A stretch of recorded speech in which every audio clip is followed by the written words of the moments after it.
এই আমার মা বলেছেন যে আর দুবার হাত ঘোরালেই তো হয়ে যাবে। আর দুবার কি করলে? হাত ঘোরালেই তো হয়ে যাবে। এটা করে নিয়ে আমি হাত ধুয়ে এনে সালাত আদায় করবো, নামাজ পড়বো। আমার মা এই কথা বলেছে। বলার শেষই হয়নি, আমার দাদি গিয়ে 2-3 কিল পিঠের উপরে নতুন বউ। অবাক কথা, তোর এত বড় সাহস! আমি বলছি হাত দিয়ে নামাজ পড়ে নে, আর তুই আমাকে বলছিস আরো 2-3 বার হাত ঘোরালে হবে? অবাক হয়ে গেলাম, তোর সাহস আমি অবাক হয়ে গেলাম। এইটা তো করেছে। ওই গ্রামে যে বাড়ি সবচেয়ে ভালোভাবে চলে, সেই বাড়ির এই বয়সের মহিলাকে বলেছে যে আমার বউ, ছোট বউ কথা শোনে না। খালি ঘটনাটা এরকম ছিল। তো ওই জন্য তোমাকে বলছি, তুমি যে মহিলা মানুষ, তুমি গল্প করতে এসেছো, আবার বাহিরে দাঁড়িয়ে গল্প করছো। আসলেই কি তোমার শ্বশুর শাশুড়ি নেই? আসলেই কি তোমার বাপ নেই, না ও তোমার সৎবা? তুমি কোন লজ্জা এভাবে গল্প করে আসো আর যাও? আসলেই কি তোমার স্বামী নেই? ঘটনা কি তোমাকে কেউ বলে না কেন? মহিলা মানুষ আর একজনের অধীনে থাকে। সম্মানিত দিনী বোন, মহিলা মানুষ আর একজনের অধীনে থাকে, এই কথাটা আগে পেশ করি। যার জন্য বললাম যে তোমার কি স্বামী নেই? তোমার কি শ্বশুর শাশুড়ি নেই? তোমার কি বাপ নেই? এই জন্য বললাম যে মহিলা মানুষ আর একজনের অধীনে থাকে। হাকিম ইবনে মুআবিয়া আল-কুশাইরি বলছেন যে আমি বললাম, ইয়া রাসূলুল্লাহ, হে আল্লাহর রাসূল, মা হাক্কু যাওজাতে আহাদিনা আলাইহি, আমাদের স্ত্রীরা আমাদের কাছে কি হক পায়, এটা জিজ্ঞাসা আল্লাহর নবীর কাছে। আল্লাহর নবী, আমাদের স্ত্রীরা আমাদের কাছে কি পায়, আমরা স্বামী হিসাবে স্ত্রীর কি করতে পারি, এটা জিজ্ঞাসা। তখন আল্লাহ রাসূল শুরু করলেন, 1 আন আতইমাহা ইযা তায়ামতা, তুমি যেমন খাও তোমার বউকে তেমন খাওয়াবা। তুমি যে মানের খাও তোমার স্ত্রীকে সে মানের খাওয়াবা। 2 অতাকসুআহা ইযা কাসাইতা, যখন তুমি কাপড় পরবা তোমার স্ত্রীকে পরাবা।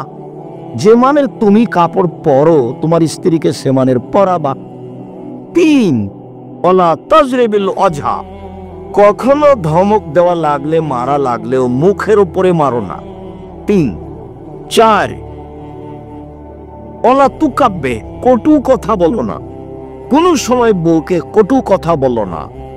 বলো না তোমার ঠোঁটটা কালো, বলো না তোমার ঠোঁটটা মোটা, বলো না তোমার রংটা কালো, এরকম কটু কথা বলো না। বলো না তোমার মা আমাকে খারাপ, তোমার মা আমার সাথে খারাপ আচরণ করেছে, তোমার বাপ আমার সাথে খারাপ আচরণ করেছে।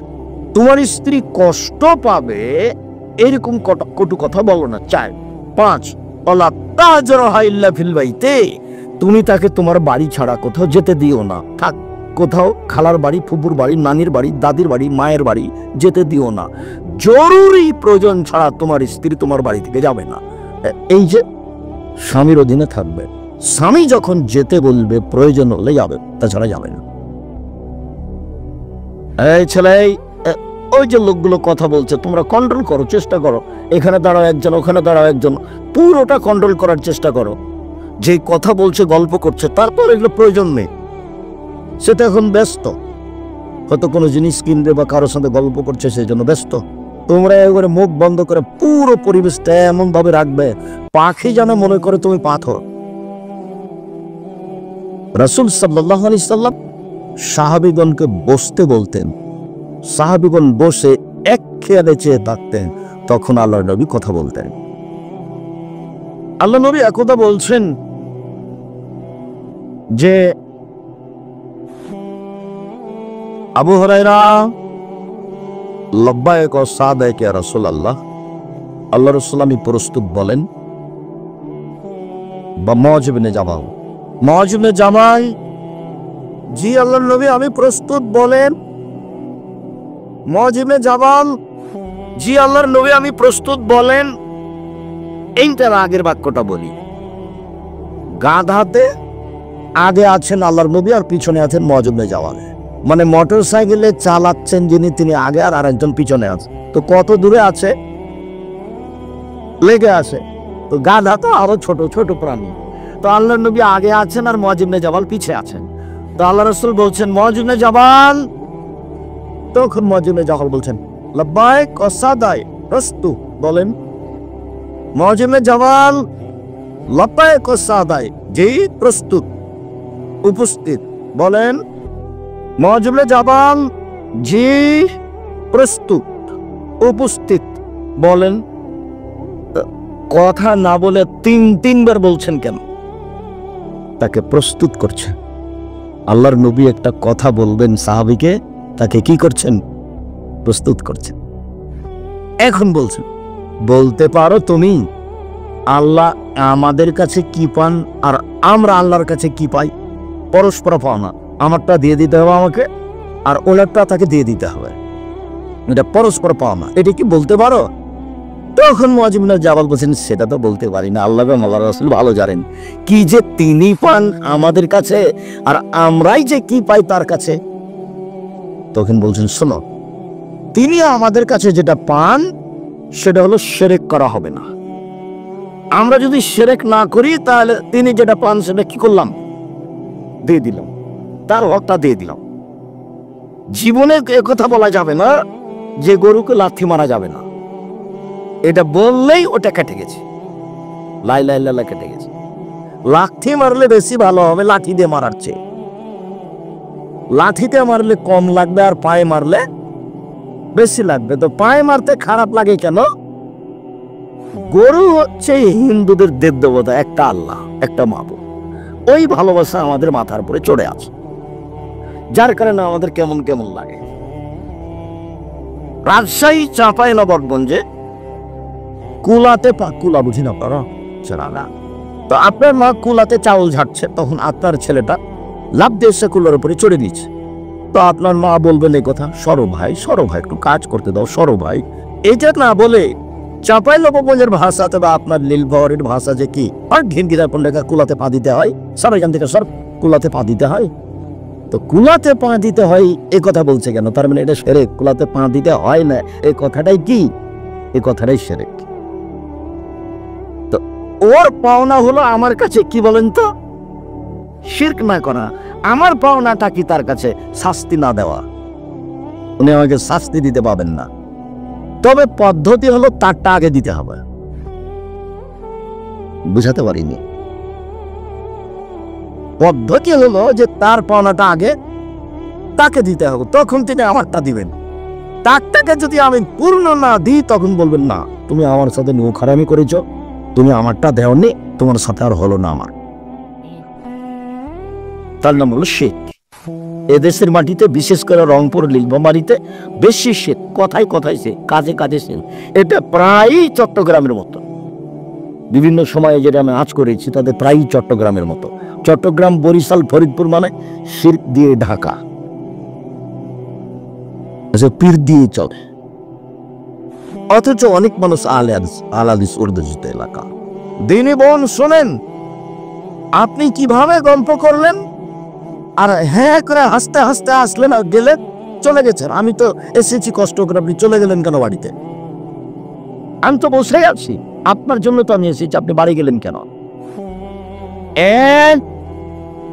স্বামী মানে স্ত্রীকে যে মানের খায় সে মানের খাওয়াবে, যে মানের পরে সে মানের পড়াবে। 2, 3 কটু কথা বলতে পারবে না।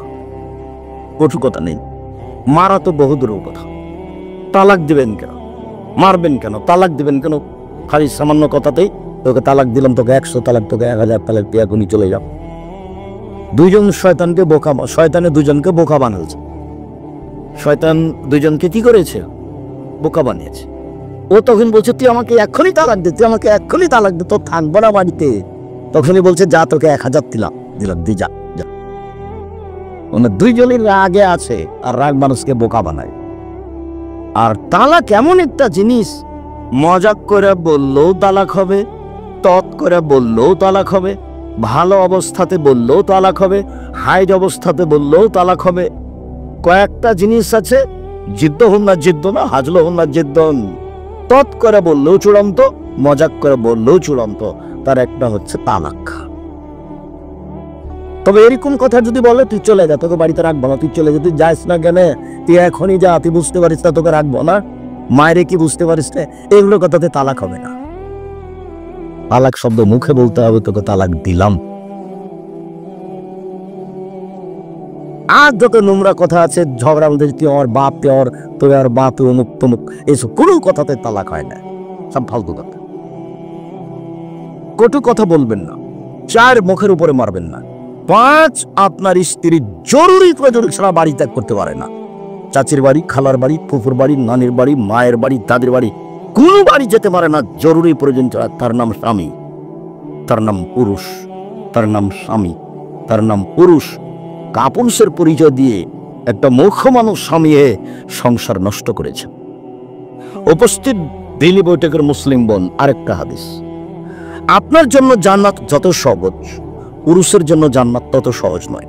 আপনার জন্য সহজ 4টা কাজ করলে আপনি জান্নাতে যেতে পারবেন। 1, 5 ওয়াক্ত সালাত। 2, 3, স্বামীকে মেনে চলা। 4, জেনায় লিপ্ত না হওয়া। 3, স্বামীকে মেনে চলতে হবে, তিতা লাগলেও মিঠা লাগলেও। আব্দুল রাজ্জাক সাহেব, আপনি তো বলার কাজ বলে দিচ্ছেন, আপনি তো জানেন না আমার স্বামীর মুখ কত খারাপ।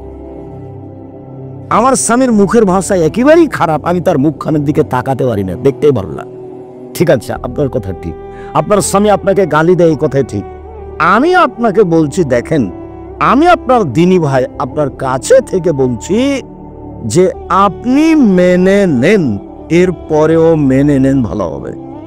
মাস মাস কথা বলছেন না। 1 গ্লাস পানির প্রয়োজন হলে বেটিকে বলেন, খালেদা তোর বাপকে পানি দিয়ে। একটু কিছুর প্রয়োজন হলে বৌমাকে বলেন যে খালেদা তোমার শ্বশুরকে এটা দিয়ে আসো। আর কেউ যখন না থাকে, নিরুপায় হয়ে যখন আপনাকে 1 গ্লাস পানি দেওয়া লাগে, তখন একটা পানি নিয়েছেন, এরপরে এটা ঠ্যাক কষতে রেখে চলে যান। এই সংসার চলবে না। আপনার জন্য আল্লাহ নবী অনেক খোলা অনুমতি দিয়েছেন, সহজ আপনার জন্য। আপনি সংসার করিয়েন না, কাজীর কাছে যান, না দাবি নামা লিখে খোলা তালে একটা করে দেন। মোহর আপনি ফেরত নিতে, মোহর টাকা পয়সা আপনি ফেরত পাবেন না, কোনো কিছু যা কিছু দিয়ে মোহর আপনি পাবেন না। বাস কাজের কাছে যে খোলা করে নেন, পথ খোলা আছে।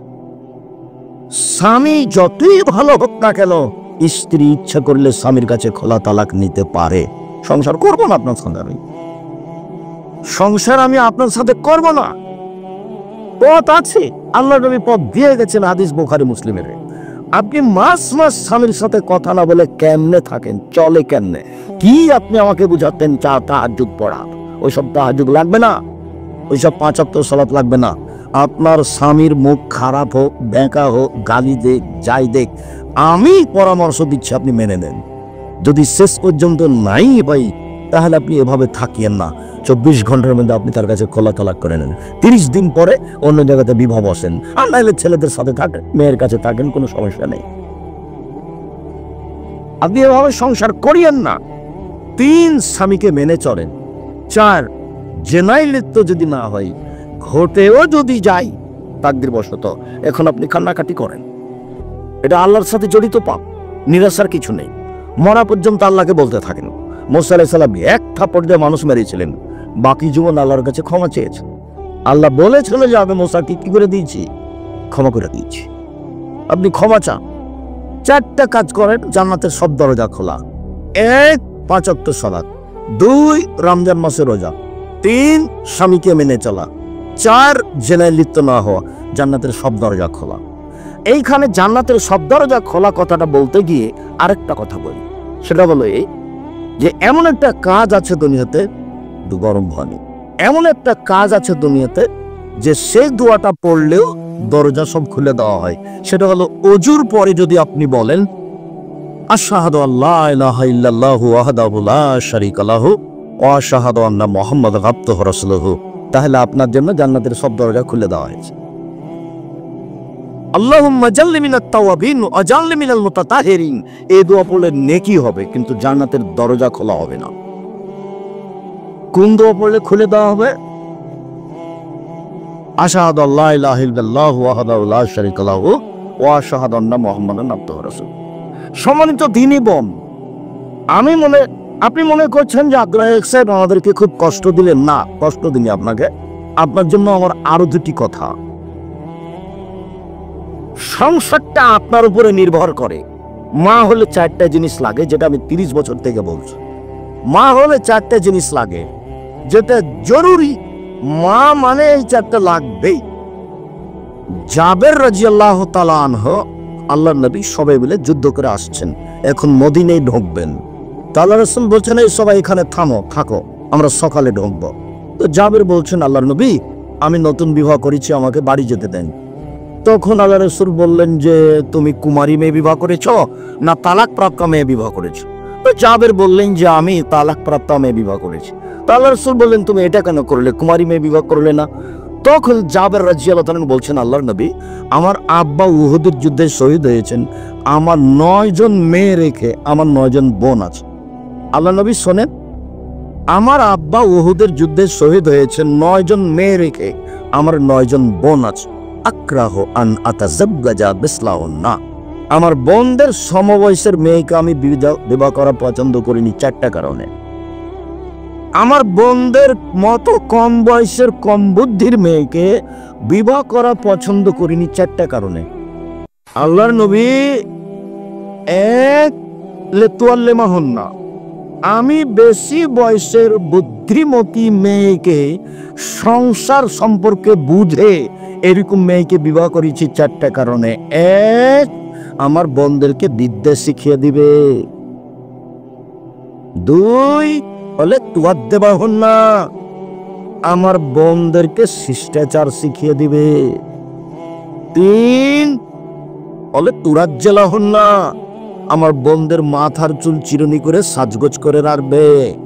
4 বলে তাকুম আলাইহিন না, আমার বোনদের উপরে পাহারা দিবে। উপস্থিত বৈঠকের মুসলিম বোন মুখস্থ থাকবে। এই ছেলে তুমি মুখস্থ করো, তোমার মাকে বলে দিও। 1 বিদ্যা, 2 শিষ্টাচার, 3 যত্ন করে রাখতে হবে ছেলে মেয়েকে। যত্ন করে রাখতে হবে ছেলে মেয়েকে। কে রাখবে? মা। 4 ছেলে মেয়েকে পাহারা দিবে।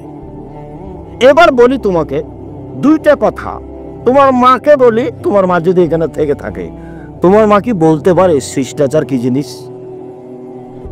তুমি কি বলতে পারো শিষ্টাচার কি জিনিস? তোমার বাপ যদি এখানে থাকে, তোমার বাপ বলতে পারে শিষ্টাচার কি জিনিস? তোমরা কি মনে করো মানুষে বলে ঘোড়ার ডিম, তো শিষ্টাচার ঘোড়ার ডিম এটা কি মনে করো? চলো 2-1টা বলি তোমাকে।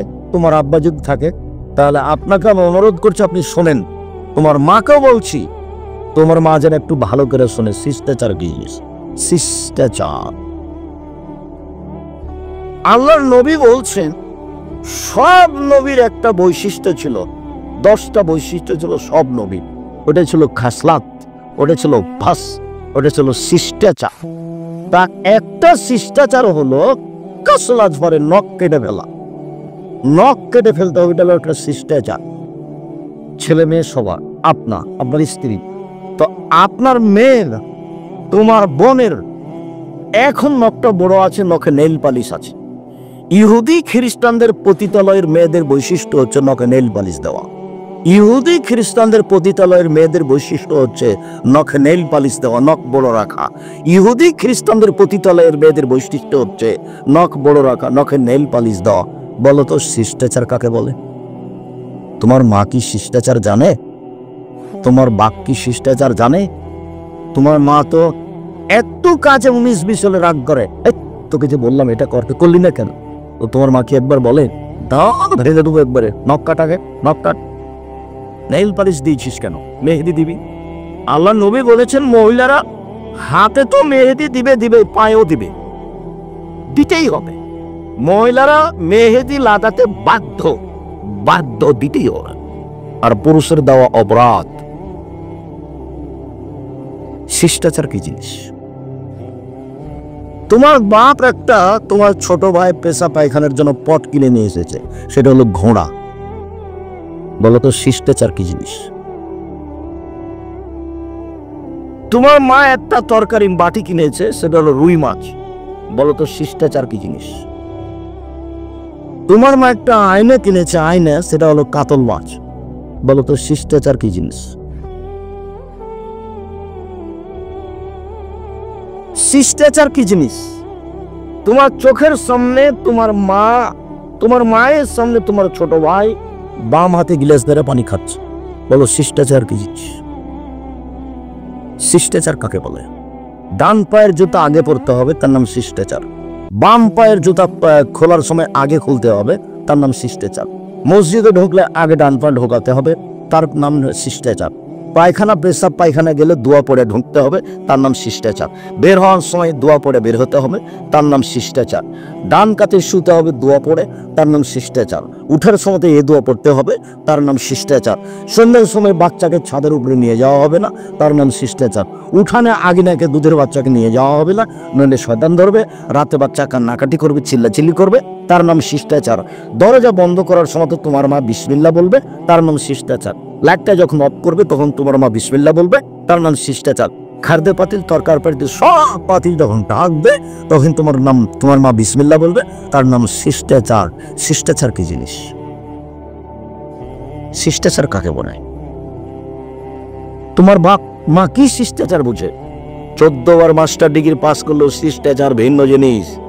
যে ধর্মের গিলাস পানি পান করলে 5টা শিষ্টাচার লাগে, সে ধর্ম পীর দিয়ে চলে? তোমার বাপকে জিজ্ঞাসা করো, আব্বা আপনি যে হেডমাস্টার, আপনি যে আপনার অধীনে যে এই যে স্কুলে আপনার শহীদ মিনার তৈরি করেছেন, আব্বা এটা দিয়ে যারা মারা গেছে ওদের কি হতে পারে? দেখি তোমার আব্বা কি বলে, বলেন তো আব্বা এটা দিয়ে কি হতে পারে? বলছে যে কবরে ফুল চাপিয়ে কবরকে সিক্ত করলো, আর চাপায় নওয়াজের ভাষাতে কবর ওকে ময়লা লেথড়ি একাকার করে দিল, সেটার কে বোঝা? বলছে উপর থেকে করলো, সিক্ত করলো। মানে 14 গোষ্ঠী সব মূর্খ, আন্ধা বাড়াতায়। 71 সাল থেকে নিয়ে এখন পর্যন্ত এসে কোনো শিক্ষিত মানুষ শিক্ষামন্ত্রী হয়েছে আমার জানা নাই। আমি ঠাকুরের কি নিন্দা করলাম যে সিলেটে যে 5,000 কোটি টাকার মামলা হলো, আমি ঠাকুরের মান সম্মানের হানি করেছি? অবাক কথা, ঠাকুর বলছে ও কালিমা তোমার আকাশ, ও কালিমা তোমার বাতাস। তখন আমি বলেছি তোর বাপের আকাশ। আমি তো আর কালিমার আকাশের মেনে নিতে পারি না, সবাই দেশবাস মেনে নিতে পারে। হ্যাঁ, পুরো বাংলাদেশে একজন মহিলা পুরুষ যদি কেউ না থাকে, আমি আব্দুর রাজ্জাক বিন ইউসুফ আছি। এই স্লোগান ঠাকুরের আমি মানি না। ঠাকুর যতবার বলেছে ও কালিমা তোমার আকাশ, ও মা তোমার আকাশ, তোমার বাতাস, ততবার ঠাকুর বলছে ও কালিমা তোমার আকাশ, ও কালিমা তোমার বাতাস। এটা আমি মেনে নিতে পারি না, এটা অসম্ভব হতে পারে না। আল্লাহ নবী আফসোস করে বলেছেন পৃথিবীর মানুষ শুনে রেখো। আল্লাহর নবী দুঃখ করে বলেছেন পৃথিবীর মানুষ শুনে রেখো, আমার উম্মত ইহুদি খ্রিস্টানদের সাথে মিশে যাবে। ডান হাতের বিঘত যেমন বাম হাতের সমান সমান সমান মিশে যাবে। পৃথিবীর মানুষ শুনে রেখো, আমার উম্মত ইহুদি খ্রিস্টানদের সাথে মিশে যাবে চাল চলনে, কৃষ্টি কালচারে, পোশাক আশাকে, নিয়ম কানুনে, খাতা কলমে, স্কুল কলেজে, চলাফেরাতে, গাড়ি ছাকড়াতে, রাস্তাঘাটে, সব কিছুতে মিলে যাবে তাদের সাথে। ডান পায়ের জুতা যেমন বাম পায়ের সমান সমান সমান মিলে যাবে। এইভাবে বলতে বলতে ভাষাগত নিচে নামতে লাগলেন। নিচে নামতে নামতে বলছেন পৃথিবীর মানুষ শুনে রেখো, ইহুদি খ্রিস্টান যদি মায়ের সাথে জেনা করে থাকে, আমার উম্মত মায়ের সাথে জেনা করবে। বলো দেখি, তোমার মা যেখানে বসে আছে, তোমার বোন সেখানে আছে, স্কিন পায়জামা পরে আছে এখন, বলে এটা কার? তুমি এখন মাথা থেকে কাপড় সরাও, তোমার মাথার চুল ওপরে আছে, নিচের দিক চাঁচা আছে, বলো এটা কার? তোমার গায়ে একটা গেঞ্জি আছে, পিছনে 10 লেখা আছে, বিশাল 10, যাকে দেখতে দেখলে আমার শেষে কার্টুন আছে, বলো দেখি এটা কি? কার্টুন তোমাদের কোনো প্রতিক্রিয়া করে না। তোমার বাপ তোমার ছোট বোনের জন্য পুতুল কিনে নিয়েছে, ঘর ভর্তি করে রেখেছে। তোমার বাপকে আর তোমার মাকে আমি আব্দুর রাজ্জাক বিন ইউসুফ যদি মূর্খ প্রমাণ করতে না পারি, জাতির সামনে বক্তব্য দেব না। তোমার বাপকে আজকেই সিদ্ধান্ত পরিবর্তন করতে হবে। বুকে হাত বেঁধে আলাদি শোয়া যায় না। 24 ঘন্টার মধ্যে যৌতুক ফেরত দিতে হবে, তার নাম আলাদিস। সন্ধ্যাগত হতে বোন কেটে জমি ভাগ করে দিতে হবে, তার নাম আহলে হাদিস। বাড়িতে যত ছবি মূর্তি আছে, সেটা আয়না হোক, সেটা পুতুল হোক, সেটা স্বর্ণের হোক, যদি যত বেশি দামি হবে তত একবার মেজাজটা খারাপ করে ভাঙতে হবে, তার নাম আহলেস। অ্যালবামের ছত্তি মূর্তি তোমার দাদির আছে, তোমার বাপ অশিক্ষিত মানুষ, তোমার দাদির ছবি সুন্দর করে সাজিয়েছে, তোমার বাপ কুশিক্ষিত মানুষ। তোমার বাপের উচিত ছিল দাদিকে কবর দিয়ে এসে পাসপোর্ট সাইজের তোমার দাদির যে ছবিটা ছিল ওইটাকে ছিঁড়ে ফেলে দিয়ে, সবাই যখন চলে গেছে তখন কবরের পাশে গিয়ে হাত তুলে বলতো, তোমার আব্বা, আব্বা আল্লাহ আমার মাকে ক্ষমা করে দাও। আমার মা মানুষ, কোনো দোষ ত্রুটি থাকতেই পারে, ভুল ত্রুটি থাকতেই পারে, আমি তার ছেলে হিসাবে বলছি, আল্লাহ তুমি আমার মাকে ক্ষমা করো। কিছুই যদি তোমার বাপ না জানে, এই কথাটাই যদি অন্তর থেকে মন খুলে কাঁদতে কাঁদতে বলে, আল্লাহ মাফ করবে নিচ। আরেকটা পথ আছে তোমার আব্বার জন্য, সেটা হলো তোমার আব্বা যেটুকু পারবে সেটুকু দান করবে। একটা লোক বলছে আল্লাহ নবীকে, আল্লাহ নবী আমার আব্বা মারা গেছেন, টাকা পয়সা রেখে গেছেন, তিনি কোনো উপদেশ দিয়ে যাননি, আমি যদি আমার আব্বার নামে দান করি, হালি কফেরো আনহ সেয়াত, তাহলে এ দান কি আমার বাপের পাপকে মিটিয়ে দিবে? বলে না। হ্যাঁ, হাদিস তো বুখারী মুসলিম। ছেলেটা এসে বলেনি যে আমার আব্বার ছোট পাপ বড় পাপ, এই কথা বলেননি, বলেছেন যে আমার আব্বার পাপ কি মিটবে আমি যদি দান করি? তখন আল্লাহ রাসূল বলেন, হ্যাঁ, তার মানে দান করলে তোমার দাদির, তোমার আব্বা যদি দান করে তাহলে তোমার দাদির বড় পাপও মিটে যাবে, ছোট পাপও মিটে যাবে। তাহলে তোমার দাদির জন্য তোমার হুঁশিয়ার বাপের দুইটা কাজ কি বলতো? এক, মুখে দোয়া, দুই, দান। এছাড়া তৃতীয় কোনো পথ নাই যে পথে তোমার আব্বা তোমার দাদির উপকার করতে পারে। বলো, তোমার আব্বা তোমার দাদুর ছবিকে সুন্দর করে সাজিয়ে কি দেখাতে চাইছে, কি বুঝাতে চাই? তোমার আব্বা তোমার দাদিকে শ্রদ্ধা দেখাতে চাই, তোবা করে আসতে হবে তোমার বাপকে এই পথ থেকে। এইটা দিয়ে তোমার দাদির সম্মান করা হয়নি, তোমার দাদিকে অপমান করা হয়েছে। কোন সাহসে তোমার বাপ তোমার দাদির ছবি ভেবে সাজিয়ে বাড়িতে ঝুলিয়ে রাখলো? তোমার বাপ শিক্ষিত মানুষ নয়, তোমার আব্বাকে আমি কষ্ট দিতে আসেনি, তোমার আব্বাকে আমি নগদ কথা বলতে এসেছি। চলেন এবার সালাতে চলে যাই, দ্রুত শেষ করব ইনশাআল্লাহ। এক খেয়ালে চেয়ে থাকবেন 19-20 হয় নাই যেন। সালাতের পূর্বে অজু, অজুর পূর্বে মেসওয়াক, মেসওয়াকের পূর্বে পেশাব পায়খানা। পেশাব পায়খানার ব্যাপারে আনাস রাদিয়াল্লাহু তাআলা আনহু বলেন, আল্লাহর নবী পেশাব পায়খানা থেকে পবিত্রতা অর্জন করতেন পানি দিয়ে, বসতেন তখন বলতেন, আল্লাহুম্মা ইন্নী আউযু বিকা মিনাল খুবুসি ওয়াল খাবায়েস। অন্য হাদিসে এসেছে, হাজি মুজারাতুন বিশ-শাইতান, টয়লেট হলো শয়তান থাকার জায়গা। মনে থাকবে না? আমার দিকে খেয়াল করেন, শয়তান কোন জায়গা? টয়লেট কি জায়গা? শয়তান থাকা জায়গা। সব শয়তান ওই টয়লেটে, পেশাবখানে, পায়খানে গলে বসে থাকে। আল্লাহ রাসূল বলছেন যে টয়লেট হলো, শৌচাগার হলো, ওয়াশরুম হলো শয়তান থাকার জায়গা। অতএব যে যাবে সে যেন প্রথমে এই কথা বলে, বিসমিল্লাহ আল্লাহুম্মা ইন্নী আউযু বিকা মিনাল খুবুসি ওয়াল খাবায়েস। আল্লাহর নামে পেশাব পায়খানায় যাচ্ছি, আল্লাহ আমি তোমার কাছে আশ্রয় চাচ্ছি অপবিত্র জিন এবং অপবিত্র জিন্নি হতে। বিসমিল্লাহ ছাড়া যদি এই দোয়া পড়ে, শয়তান লজ্জা স্থান দেখতে পাবে, ক্ষতি করতে পারবে না। আর যদি বিসমিল্লাহ সহ পড়ে তো শয়তান ক্ষতি করা তো বহু দূরের কথা, দেখতেই পাবে না। না, বুঝাতে পারিনি কথা, বুঝেছেন কি? বিসমিল্লাহ আল্লাহুম্মা ইন্নী আউযু বিকা মিনাল খুবুসি ওয়াল খাবায়েস। বের হওয়ার সময়তে গোফরানাকা, বাস একবার গোফরানাকা, একাধিকবার নয়। তোমার কাছে ক্ষমা চাচ্ছি, কথা শেষ। এখন অজু,